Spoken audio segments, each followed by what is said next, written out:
하라. 아멘. 오늘 구원자에 대한 생각이란 제목으로 말씀을 생각하기를 원합니다. 구원자에 대한 생각이라 했으니 우리는 잘 알고 있는 대로 예수님에 대한 생각을 하면 됩니다. 그런데 오늘 출애굽기 본문을 갖고 있으니 출애굽기에 하나님께서 어떻게 이스라엘 백성들을 구원해 가시는가, 이 이야기를 보면서 우리가 믿는 예수님에 대한 생각들을 해보고 내 삶에 그 예수님의 능력이 어떻게 나타날 수 있을까 한번 생각해보는 시간이 되기를 바랍니다.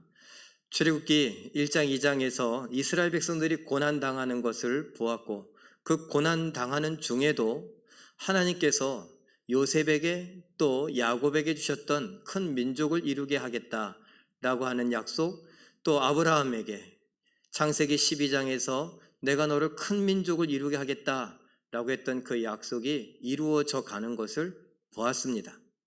그럼 이제 3장, 4장부터 쭉 해서 우리가 잘 알고 있는 출애굽기라고 하는 것은 애굽을 탈출하는 이야기다, 애굽을 벗어나는 이야기다라고 할 수 있는데, 그 이야기의 핵심은 과연 하나님께서 아브라함에게 주셨던 창세기 15장의 이야기, 네가 정말 이방 땅에서 고생하다가 나오게 될 것을 내가 예언한다, 그리고 너는 돌아올 것이다 라고 했던 그 약속, 그 약속을 하나님이 과연 이루실 수 있을까?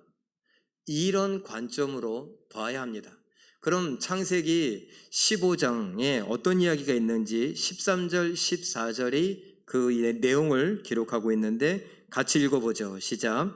여호와께서 아브라함에게 이르시되 너는 반드시 알라. 내 자손이 이방에서 객이 되어 그들을 섬기겠고 그들은 400년 동안 내 자손을 괴롭히리니 그들이 섬기는 나라를 내가 징벌할지며 그 후에 내 자손이 큰 재물을 이끌고 나오리라. 아멘.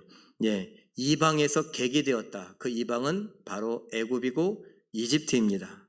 그들이 섬기는 나라, 그 나라도 애굽이고 이집트입니다. 하나님께서 그들을 징벌하고 나오게 하리라. 야곱에게는 뭐라고 했습니까? 너가 그곳에 가면 그곳에서 내가 너를 큰 민족 이루게 할 것이니까 걱정하지 마라. 애굽에 가라. 이제 그래서 왔어요. 여기에서 정말 우리가 장정만 60만 명이라고 할 만큼 약 200만이나 되는 큰 민족이 되었습니다. 지금으로 말하면 서울 인구보다도 훨씬 작은 몇 동 정도 합한 무슨 구 정도밖에 안 되는, 그런데 그때에는 200만이라고 하면 어마어마한 큰 민족이었습니다. 자, 애굽이라고 하는 한 나라에 정말 노예와 같은 사람들이 민족이 되어서 여기저기를 다녀봐도 다 히브리 사람, 다 이스라엘 사람이에요. 우리식으로 말하면 여기저기 다녀봐도 다 외국인 노동자들이에요. 그래서 걱정이 돼요. 야, 이거 어떻게 하면 좋을까? 애굽이 했던 걱정입니다. 어쨌건 하나님은 큰 민족으로 만들어 주셨는데 이젠 나갈 차례가 된 거예요. 400년이란 세월은 흘렀어요. 이젠 하나님이 기억하실 차례죠. 400년이 됐으니까 우리를 여기서 내보내 주셔야 될 거 아니겠습니까? 그런데 생각해 보세요. 지금 이 나라는 애굽 이집트라고 하는 나라예요. 애굽 이집트가 괜히 강대국이 된 게 아닙니다. 우리는 어렸을 때 학교에서 이런 얘기를 배웠었습니다. 무엇이냐 하면 옛날에 문명이 일어나는데 그 문명이 무엇이냐? 메소포타미아 문명이 있었어요. 티그리스 강, 이런 강 주변에, 큰 강 주변에 하나님께서, 아니 세계 역사적으로 보면 메소포타미아 문명, 우리가 알고 있는 바벨론이 일어났습니다. 그런데 또 이쪽 서쪽으로 좀 더 가다 보면 나일강이 흘러요. 그 나일강이라고 하는 큰 강 주변에 문명이 일어났으니 그 문명이 이집트 문명이에요. 문명이다라고 말하는 건 뭐예요? 사람들이 많이 모였다라는 겁니다. 사람들이 많이 모이면 지금 잘 됐어요. 코로나19라고 하는 이런 전염병 때문에 우리는 많이 모일 수 있습니까? 없습니까? 많이 모이지 못해요. 예전같이 우리가 여기에 막 다닥다닥 붙어 앉을 수도 없고 마스크 벗고 뭐 이런저런 이야기할 수도 없습니다. 왜요? 병이 옮는다라고 하는 거예요. 병이 왜 옮아요? 사람을 통해 옮는다라는 겁니다. 특별히 공기 중을 통해서 이런 병들이 옮는 것에 대해서 옛날은, 지금이야 뭐 여러 가지 방법이 있지만 옛날엔 마스크도 없었기 때문에 그것 때문에 많은 사람들이 죽었습니다. 그러면 사람이 모일 수가 없는 거죠.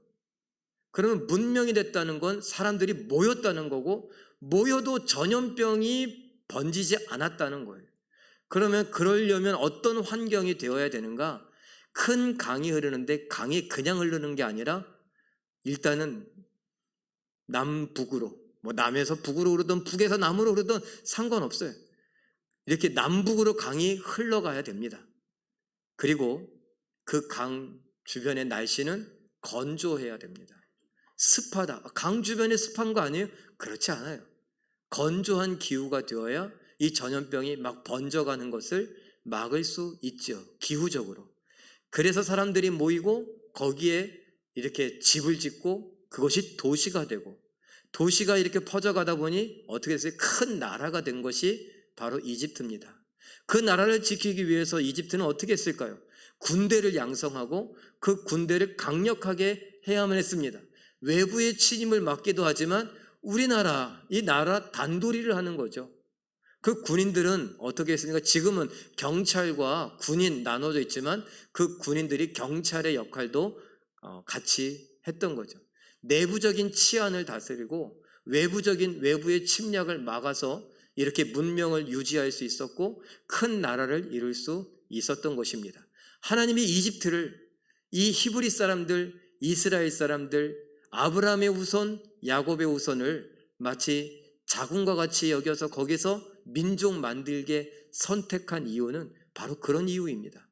전염병이 돌지 않는 안전한 곳, 큰 강이 있어서 먹을 것이 있는 곳, 그리고 그 나라 자체에 군대가 있어서 그들을 어찌하든지 지켜줄 수 있는 것, 이런 모든 것이 계산에 있었던 것입니다. 그러면 여기를 벗어나면 어떻게 될까요? 여기를 벗어나면 안전하지 않을 수도 있어요. 위험할 수도 있어요. 전염병에 노출될 수도 있고 많은 이방의 도적대들, 많은 작은 나라들이 그들을 공격할 수도 있어요. 여기 있는 게 안전하지 않을까요? 우리 생각입니다. 하나님의 약속은 다르죠. 그리고 애굽 사람들의 입장에서는요, 200만이나 되는 이 노동자들은 뭐예요? 재산이에요. 이 재산을 잃어버리면 누가 좋아하겠습니까? 그래서 군대를 두고 내부적인 치안을 다스렸다고 했잖아요. 아니, 노예들이 도망가는 것을, 노예들이 반란을 일으키는 것을 막으려고 했던 거예요. 그런데 이제 가야 된다고 하면 누가 보내주겠습니까? 이것이 현실입니다. 그래서 제가 그림으로 하나 표현해 봤어요. 그게 가능하다고? 아니, 큰 재물을 갖고 나가게 한다는 게 가능하다고? 나가는 것도 가능하지 않은데 큰 재물을 갖는다고? 이건 다음 시간들에 이야기하겠지만, 나가는 것 자체가 애굽을 나가는 것, 애굽을 탈출하는 것, 이 자체가 불가능하다는 얘기예요. 하나님의 능력이 불가능한 게 아니라 그 명령을 따르는 모세와 이스라엘 백성들에게 하는 이야기예요. 사탄이 하나님을 대적할 수는 없죠. 그러나 하나님의 사람들은 대적할 수 있어요. 야, 이게 가능하다고 생각하냐? 아니지. 그리고 지금 사탄은 누구를 이용하고 있어요? 애굽의 바로를 이용하고 있습니다. 바로가 호락호락할 것 같습니까? 아니요. 아까 얘기했잖아요. 재산이에요. 내 재산을 내가 왜 빼앗겨? 지켜야지. 그래서 바로는 모든 힘을, 자신의 힘을 동원해서라도 그들을 막을 겁니다. 뭐 하는 걸요? 나가는 것을. 나가는 건 뭐예요? 하나님의 언약 성취를 막을 거예요. 하나님을 막는 게 아니에요. 이스라엘 백성들이 나가는 걸 막을 거예요. 하나님의 백성들이 그 언약의 성취를 이루어가는 것을 막을 겁니다. 이런 이야기가 왜 성경에 기록되어 있을까요? 출애굽기를 읽으면서 오늘 우리에게도 하는 이야기예요. 하나님이 우리에게 사명을 주셨어요. 그 사명은 뭡니까? 아직도 사명 때문에 궁금해하시는 분이 있습니까? 나를 향한 하나님의 뜻이 무엇인가 아직도 그것 때문에 기도하시는 분이 있습니까? 많은 청년들이 그래요. 많은 젊은이들이 나를 향한 하나님의 뜻이 무엇인지 모르겠어요. 왜 몰라요? 설교를 안 들었으니까, 성경을 안 읽었으니까. 분명해요. 땅끝까지 모든 민족에게 가서 증인이 되고 복음을 전하는 것, 이게 우리의 사명이에요. 그 땅끝까지라고 했어요. 그 땅끝이 어떤 사람은 홍제동, 어떤 사람은 홍제동에서 북가자동, 어떤 사람은 응암동, 어떤 사람은 구파발, 어떤 사람은 저기 제주도까지 갈 수 있겠죠. 어떤 사람은 일본, 어떤 사람은 중국, 북한, 이런 게 다른 거예요. 그러면 그 복음을 증거하는 일에 나는 못 쓸까? 옛날에 우리 그랬죠. 태권도 선교단이 있어서 태권도를 갖고, 좋아요, 내가 태권도를 잘하면 태권도를 열심히 해서도 그 태권도를 통해 하나님이 나에게 이런 태권도의 재능을 주셨고 이것이 왜 내가 여기에 왔느냐? 여러분들에게 복음을 전하기 위해서. 복음이 뭐냐? 예수 그리스도를 믿어야 천국에 갈 수 있다는 거. 이런 거 아닙니까? 어떤 분이 부채춤을 잘 춰요? 이걸 어떻게 배웠어요? 나에게 그런 은사를, 그런 재능을 주셨다면 그걸 갖고도 찬양을 하고 그러면서 어떻게 예수 그리스도의 복음을 전하는 거예요. 어떤 사람은 음식을 잘 만들어요. 어떤 사람은 국어를 잘 가르쳐요. 어떤 사람은 수학을 잘 가르쳐요. 어떤 사람은 줄넘기를 잘해요. 줄넘기 갖고도 야 모여라, 줄넘기 하는 거 막 보여주면서, 그런데 예수님 믿어라. 사명은 너무나 분명한데 내 하고 싶은 게 너무 많으니까, 그 사명 자꾸 외면하고 싶으니까, 내가 내 꿈 이루지 못하고 내 집 사지 못하고 내 가정 가꾸지 못하고 내 자녀들 내팽개쳐 놓고 내가 어디 갈 수 없다는 거예요. 복음 전할 수 없다는 거예요. 그래서 제가 뭐라고 합니까? 언제까지 먹고 사는 게 힘들다고 하실 거냐고. 우리는 왜 허리가 아프고 왜 무릎이 아프고 왜 다리가 아프고 왜 눈이 침침해지고 왜 귀가 잘 들리지 않고 왜 이제 나이가 들어서 왜 기억력도 가물가물하고, 왜? 뭐 때문에 스트레스를 받고 뭐 때문에 몸이 그렇게 고되게 병이 들어가느냐? 복음 전하느라고요? 사명 감당하느라고요? 그러려고 했는데 사실은 먹고 사는 게 힘들어서. 예수님이 야, 먹고 사는 건 이방인들이 구하는 거다. 내가 책임질 테니까 너는 하나님의 나라와 하나님의 의를 구하라고 했는데, 우리는 그건 잘 모르겠고 지금 힘들다고요. 누구하고 똑같아요? 이스라엘 사람들하고 똑같아요. 하나님, 아브라함의 하나님, 이삭의 하나님, 야곱의, 난 잘 모르겠고 난 지금 노예라고, 난 지금 너무너무 힘들다고, 이렇게 힘든데 무슨 하나님을 믿으라고. 똑같아요. 하나님이 우리가 식으로 말하면 장벽을 만납니다. 하나님의 약속을 이루시려고 하는데 하나님이 준비시키신 모세를 만났어요. 모세가 선뜻 어휴 하나님 저를 통해 일하시겠다고요? 감사합니다. 이래야 될 거 아니에요. 근데 안 된대요. 출애굽기 3장 11절, 4장 13절 자막을 보고 읽어볼까요? 시작. 모세가 하나님께 아뢰되 내가 누구이기에 바로에게 가며 이스라엘 자손을 애굽에서 인도하여 내리이까? 모세가 이르되 오 주여 보낼 만한 자를 보내소서. 가겠다는 거예요? 안 가겠다는 거예요? 안 가겠다는 거예요. 못 가겠다는 거예요. 모세 입장을 한번 제가 대변해 볼까요? 하나님, 내가 지금 내 나이 80이라고요. 차라리 내가 애굽 왕궁에 있을 때 그 40세 때에 그 애굽의 군인을 한 명 때려 죽였을 때에 그때 나와 함께 하시지. 그때 내가 우리 동족들끼리 싸우는 것을 뜯어말리려고 할 때 그들의 마음을 감동시키시지. 그때 나타나시지. 그들의 입으로 어제 애굽 군인을 죽인 것처럼 우리를 죽이려고 하느냐? 그 바람에 탄로가 났는데 동족들한테 배신당하고 버림당한 나 아닙니까? 난 지금 애굽의 바로가 죽이려고 합니다. 나는 도망자입니다. 난 나이 들었습니다. 난 이제 나를 따르는 군대가 없습니다.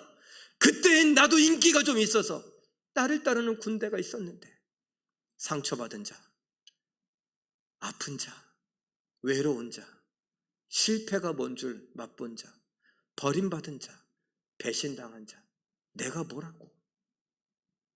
난 목동입니다. 보낼 만한 자를 보내십시오. 안 가겠습니다. 하나님, 그래도 하나님은 하나님이십니다. 내가 누구냐? 내가 너를 만든 하나님 아니냐? 하나님이 모세를 굴복시킵니다. 모세, 하나님이 두려워서 알았다고 가겠다고 합니다. 그럼 이제 장벽 하나 제거했어요. 이제 괜찮을까요? 아니에요. 우리가 아까 이야기했던 바로가 있잖아요. 애굽의 군인들이 있고 애굽의 사람들이 있잖아요. 이 사람들 호락호락하지 않다고요. 자기 재산을 그냥 쉽게 내놓으려고 하지 않는다고요. 그런데 그것을 하나님은 아셨습니다. 출애굽기 3장 19절 20절 자막을 보고 읽어볼까요? 시작. 내가 아노니 강한 손으로 치기 전에는 애굽 왕이 너희가 가도록 허락하지 아니하다가 내가 내 손을 들어 애굽 중에 여러 가지 이적으로 그 나라를 친 후에야 그가 너희를 보내리라. 얘기한 대로 노동력이에요. 최고의 노동력. 피라미드를 만들고 스핑크스를 만드는, 그리고 도시를 건설하는데, 그리고 허드렛 일, 험한 일을 하는데 익숙해져 온 정말 애굽의 큰 재산이에요. 그 재산 잃어버리기 싫어요. 그러리라고 하나님이 알고 계세요. 그럴 거다. 하나님은 영원하신 분이라고 했습니다. 그래서 과거, 현재, 미래 중요하지 않아요. 우리는 과거의 아픈 기억들을 많이 갖고 살아가죠. 그래서 정말 과거를 자세히 정말 이렇게 낱낱이 살펴보면 행복하고 웃었을 때 참 많았을 거예요. 그런데 우리의 기억력은 행복하고 즐거웠던 기억보다는 아프고 힘들었던 기억을 더 많이 붙들고 있대요. 이거는 정신분석학자들도 얘기하는 거고 심리학자들도 얘기하는 거예요. 상담학자들도 얘기하고. 과거의 행복이 우리의 삶을 아름답게 만들면 얼마나 좋겠어요. 그런데 과거의 상처와 과거의 아픔이 우리의 삶을 막 갉아먹고 있다고요. 신앙인들도 마찬가지고요.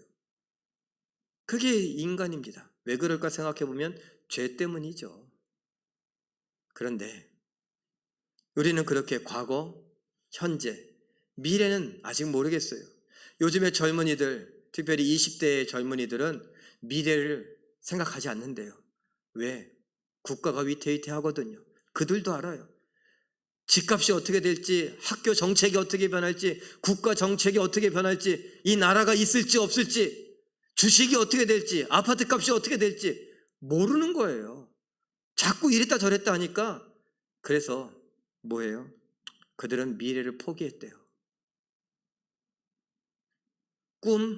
저희 때만 해도 꿈이 뭐니? 그렇게 물어보고, 제 꿈은요, 과학자가 되는 거고요. 제 꿈은요, 대통령이 되는 거고요. 제 꿈은요, 뭐가 되는 거고, 막 이랬었거든요. 근데 지금은요, 미래가 있을지 없을지도 모르는데, 그냥 오늘 하루, 불안한 오늘 하루를 그냥 견디며, 그냥 잊어버리고 살아가는 거. 어른들 보시기에 우리 아이들은 참 답답한 것 같지만, 우리 어른들이 어려운 시기를 지나가면서 불안해하던 모습을 그 아이들이 본 거예요. 그래서 미래가 없다고 판단하는 거예요. 자, 제가 이렇게 과거, 현재, 미래에 대한 이야기를 이렇게 장황하게 설명했지만 하나님께는 이게 중요하지 않습니다. 제가 말씀드린 대로 영원하신 하나님은 요람에서 무덤까지 제 인생의 시작과 끝을 한 번에 보십니다. 한 나라에 세워지고 없어지는 것을 한눈에 보십니다. 한 번에 보시는 분, 시간 개념이 없으신 분, 시간이 중요하지 않은 분, 시간에 매이지 않는 분이 하나님이십니다. 그래서 하나님은 바로가 어떻게 할지 예상하는 것이 아니라 보고 아십니다. 애굽인들이 어떻게 할지 보고 아셨던 것입니다. 출애굽기 4장 21절 말씀 읽어볼까요? 시작. 여호와께서 모세에게 이르시되 내가 애굽으로 돌아가거든 내가 내 손에 준 이적을 바로 앞에서 다 행하라. 그러나 내가 그의 마음을 완악하게 한즉 그가 백성을 보내주지 아니하리니. 여기 드라마틱한 표현이에요. 하나님께서 바로의 마음을 완악하게 한다. 근데 잘못 생각하면 바로가 죄를 짓는데 죄를 짓게 만든 사람이 누구예요? 하나님이세요. 하나님이 마음을 나쁘게 만들어 갖고 그런 것처럼. 그런데 우리가 읽기 쉽게, 이해하기 쉽게 하려고 이런 표현을 썼던 거지, 사실은요 성경을 쭉 보니까 이 내용은 이런 거예요. 하나님이 내버려 두셨다라는 겁니다. 하나님이 바로의 마음을 붙잡지 않으신 거예요. 성령으로 감동시키지 않은 거예요. 그냥 내버려 두신 거예요. 유기한다, 그런 거예요. 내버려 두니까 어떻게 돼요? 죄가 죄를 낳고 죄의 열매는 뭐예요? 사망이에요. 그렇게 가도록 내버려 두는 거예요. 그 죄가 내버려 두니까, 가만히 있으니까 죄가 죄를 낳고 계속 죄를 범하다가 어떻게 돼요? 죄의 결과로 심판을 받는 거예요. 하나님이 그냥 하나님의 이스라엘 백성들, 그 사람들 살리려고 막 강제로 막 어떻게 하는 게 아니라고요. 애굽이 10가지 재앙 심판을 받을 수밖에 없었던 건 그들의 죄 때문이에요. 하나님이 이스라엘 백성을 통해서 가나안 땅을 정복하게 하시는데 가나안 땅을 그냥 빼앗아서 주는 게 아니라 그들의 죄 때문에, 가나안 땅에 살고 있던 가나안의 7족속의 죄 때문에 그들이 그 땅에 살 자격을 박탈당하는 거예요. 하나님은 이스라엘 백성을 통해 그들을 심판하시는 거예요. 그 땅은 그들을 토해내는 거예요. 그래서 쫓겨서 망하고 도망가는 거죠. 이런 원리가 있습니다. 우리가 지금 어려운 시대를 살고 있어요. 마치 심판받는 것 같아요. 그러면 회개해야 돼요. 왜? 우리 조상들의 죄, 우리의 죄가 가득 차서 그 죄 때문에 죄의 결과로 그런 거라고요. 그래서 성경을 읽고 신앙생활을 하면서 이 세상에 돌아가는 일들이 그냥 억지로 누군가의 힘으로, 누군가의 독재로, 누군가의 실수와 누군가의 잘못으로 이렇게 되어져 가는 것으로 판단하고 그를 정죄하면 안 돼요. 하나님이 왜 우리의 무슨 실수로, 무슨 죄로 하나님과 우리, 하나님과 국가, 하나님과 우리 교회, 하나님과 나, 이런 관계로 세상을 봐야 하는 것입니다. 자, 이렇게 하나님께서 이야기하셨어요. 다 보시고 아셔서 모세에게 다 이야기해 놓으셨어요. 자, 그런데 진짜 그런 일이 일어납니다. 출애굽기 5장 2절 말씀 한번 읽어볼까요? 시작. 나는 여호와를 알지 못하니 이스라엘을 보내지 아니하리라. 이 바로가 맞는 말 했어요. 바로는 하나님을 몰라요. 이스라엘 사람들도 잘 모르는데, 모세도 처음에 잘 몰랐는데, 이 바로가 알 수 있을까요? 모르죠. 처음 들어봤어요. 정당해요. 이거는 정말 당연한 대답입니다. 저라도 그랬을 거고 여러분이라도 다 그렇게 이야기했을 거예요. 야, 여호와가 누군데? 예수를 처음 듣는 얘기라면 예수가 누군데? 요즘은 예수 얘기 다 들었을까요? 아니요, 제가 여기 밑에 가서 전도하면서 물티슈 나눠주면서 예수님 교회 다니세요 안 그러고 예수님 믿으세요, 예수님 믿으세요 그러니까 어떤 애기하고 애기 엄마가 이렇게 걸어가요. 예수님 믿으세요 그러고서 물티슈 주는데 안 받아. 잘 안 받아요. 그런데 애가 예수? 엄마한테 예수님? 예수님이 누구냐? 그러고 지나가요. 몰라요. 바로도 몰라요. 여호와가 누군데 내 재산을 내놓으래? 이건 말도 안 되는 이야기지. 그는 당연한 대답을 했고 정당한 말을 했어요. 그러나 당연하다고, 정당하다고 옳은 건 아니에요. 우리에게 분명한 이유가 있고 합당한 이유가 있다고, 핑계가 있고 그런 사연이 있다고 옳은 것은 아닙니다. 하나님의 뜻에 빗나가고 어긋나면 죄입니다. 지금 바로는 인간적으로 정당한 말을 했고 합당한 말을 했고 당연한 말을 했지만 그는 하나님 뜻에 빗나가서 죄를 짓고 있습니다. 하나님을 왜 몰라? 하나님이 몰라? 진짜 몰라? 그럼 알게 해줄게. 이게 심판입니다. 출애굽기 6장 1절 함께 자막을 보고 읽어보겠습니다. 시작. 내가 바로에게 하는 일 강한 손으로 말미암아 바로가 그들을 보내리라. 강한 손으로 말미암아 바로가 그들을 그의 땅에서 쫓아내리라. 강한 손을 내가 바로에게 보여주겠다는 거예요. 내 강한 손을. 하나님은 뭐예요? 구원자예요. 이스라엘을 구원해낼 구원자예요. 구원자의 강한 손을. 이 녀석들 내 손맛을 좀 봐야겠구만. 맛 좀 봐야겠구만. 이런 게 쉽게 얘기하면 이거예요. 출애굽기 6장 6절 말씀 읽어볼까요? 시작.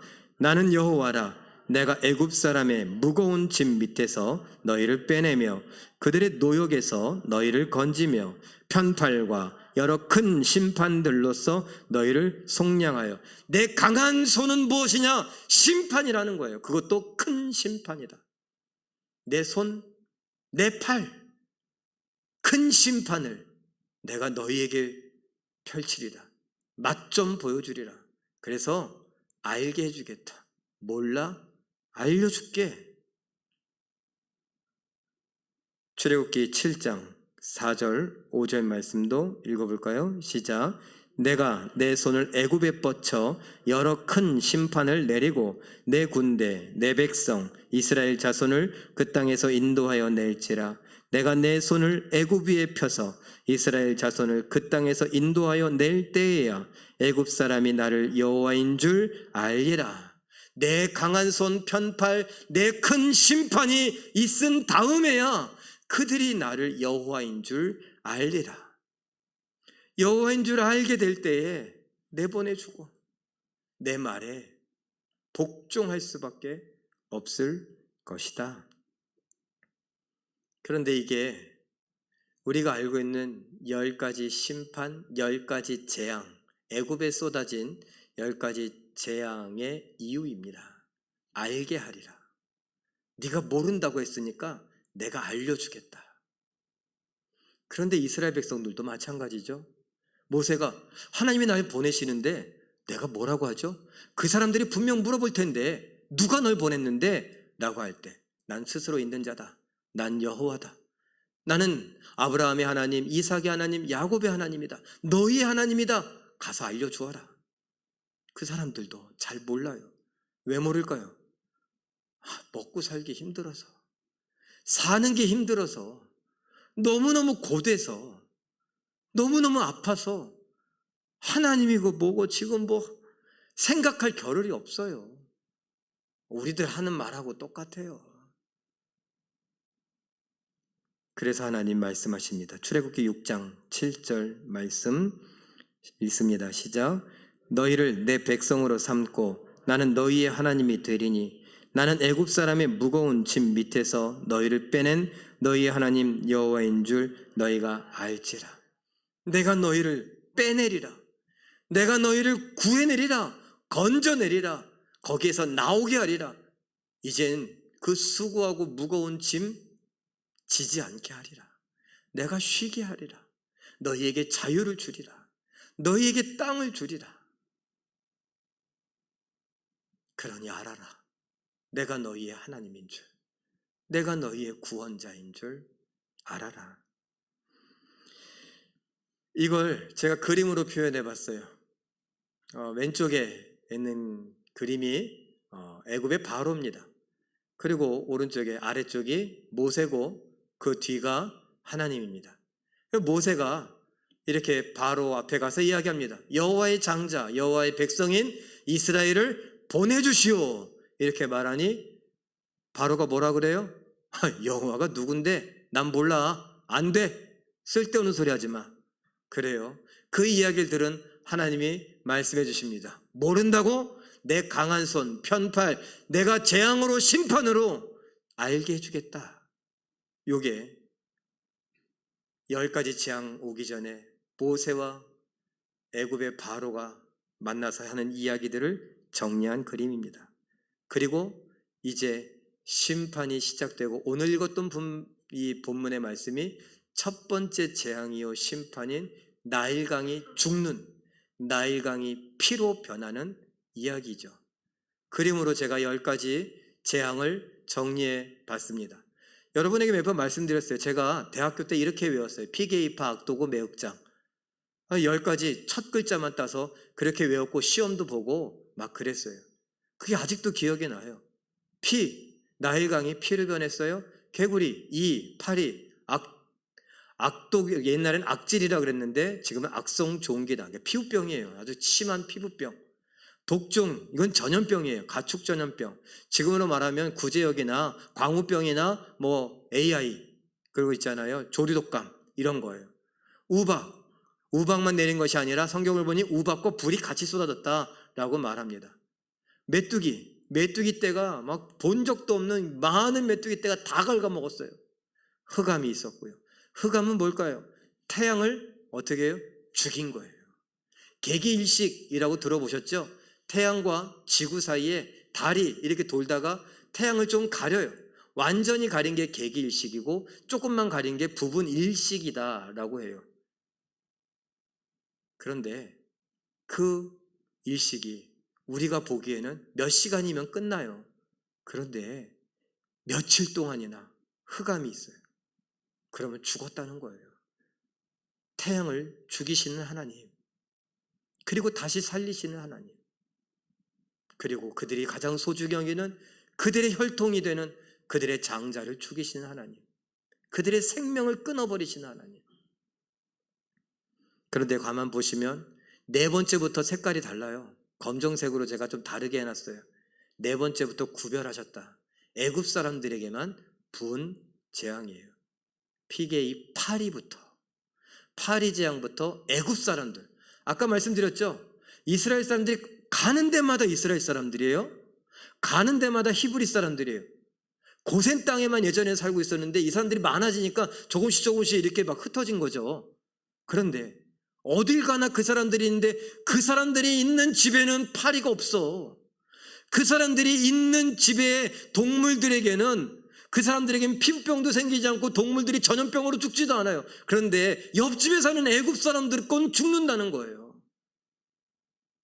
파리와 메뚜기로 고통당하고. 아니, 그런 건 그렇다 쳐요. 빛은 어떻게 할 거예요? 태양이 떴는데 어떻게, 저 집은 햇빛이 있는데 우리 집은 왜 없어? 이게 말이 돼요? 말도 안 되는 이야기예요. 간혹 소나기가 온다. 무학재를 넘어가기가 쉽지 않아요. 소나기가 여기는 오는데 저쪽엔 안 온다. 그럴 수 있죠. 그리고 여러분들 가만 보시면 소나기 구름이 막 오면서 소나기가 쫙 뿌리고 하는 게 보이기도 합니다. 근데 햇빛은 어떻게 할 거예요? 구름이 여기만 껴? 그런데 우리 집은 끼고 옆집은 안 껴요? 이런 구름이 어디 있어요? 제가 무슨 얘기하는 거예요? 이제 알만하다는 거죠. 하나님이 누군지 알만하다는 거예요. 하나님의 능력이 얼마나 세밀하고 얼마나 강력한지 알만하다는 겁니다. 출애굽기 10장 7절 말씀 읽어볼까요? 시작. 바로의 신하들이 그에게 말하되 어느 때까지 이 사람이 우리의 함정이 되리이까? 그 사람들을 보내어 그들의 하나님 여호와를 섬기게 하소서. 왕은 아직도 애굽이 망한 줄을 알지 못하시나이까? 애굽이 망했습니다. 문명, 나일강 중심으로 일어난 이집트 문명, 그 도시국가, 그 큰 제국이 하나님의 심판 때문에 몇 개월 만에 망해버렸다는 거예요. 우리가 수년간, 수백 년간 이루어온 이 문명이 망하게 됐다. 우리가 모른다고 했던 그 신의 심판 때문에, 저 모세라고 하는 사람이 그 하나님의 이름으로 행하는 모든 재앙들 때문에 망하게 됐다. 그러니 이젠 포기하자. 알아두자. 내보내자. 그런데 죄는 그렇지 않아요. 끝까지 가요. 알고 싶지 않아요. 고집을 피워요. 계속 내 주장만 피워요. 내 합당한 이유, 내 정당한 이유, 내 핑계만 돼요. 그게 죄예요. 민수기 33장 4절 읽어봅니다. 시작. 여호와께서 그들의 신들에게도 벌을 주셨더라. 10가지 재앙은 사실 애굽인들이 믿던 애굽의 신들입니다. 애굽의 풍요와 다산과 안전과 평화와 빛을 가져다주는 신들. 그런데 아까 첫 번째 뭐라고 했어요? 나일강이 피로 변했어요. 나일강도 큰 강이 신으로 여겨졌어요. 그 강 때문에 문명이 생기고 사람들이 모여와서 살 수 있게 됐잖아요. 그래서 신으로 여겼는데 피를 흘려요? 죽은 거예요. 어떻게 죽었는지 아냐고요? 거기에 살고 있는 물고기들이 죽어서 떠오른 걸 보면 그 물이 죽었다는 걸 알죠. 하나님이 죽이셨습니다. 그들이 믿고 있던 신들을 죽이셨습니다. 근데 하나님이 그들의 신들을 신으로 인정해서 죽이신 건가요? 아니에요. 가짜라는 걸, 거짓이라는 걸, 우상이라는 걸 알려주시기 위해서 나만 유일한 신이다, 내가 힘이 세다, 뭐 이런 걸 알려주시는 것도 있지만 내가 그들을 아무것도 아니라는 걸 너희에게 알려주고 싶다라는 겁니다. 그런데 죄는 알고 싶지 않대요. 내가 믿던 걸 계속 믿고 싶대요.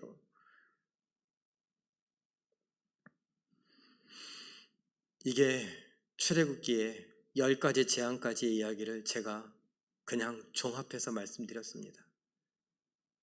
우리는 이 이야기가 단순히 이스라엘 백성들이 애굽을 탈출한 이야기가 아님을 압니다. 성경을 통해서 보면 특별히 이 이야기들이 우리를 하나님께서 죄 가운데에서 구원해 주신 것이라고 마치 이스라엘의 역사를 비유처럼 알려주시는 것을 우리는 압니다. 애굽의 강력한 힘, 바로의 그 무지막지하고 무섭고 강력한 힘은 죄의 권세요, 사탄의 권세임을, 사망의 권세임을 우리에게 알려주셨습니다. 그런데 우리를 구원하신다는 건 뭐죠?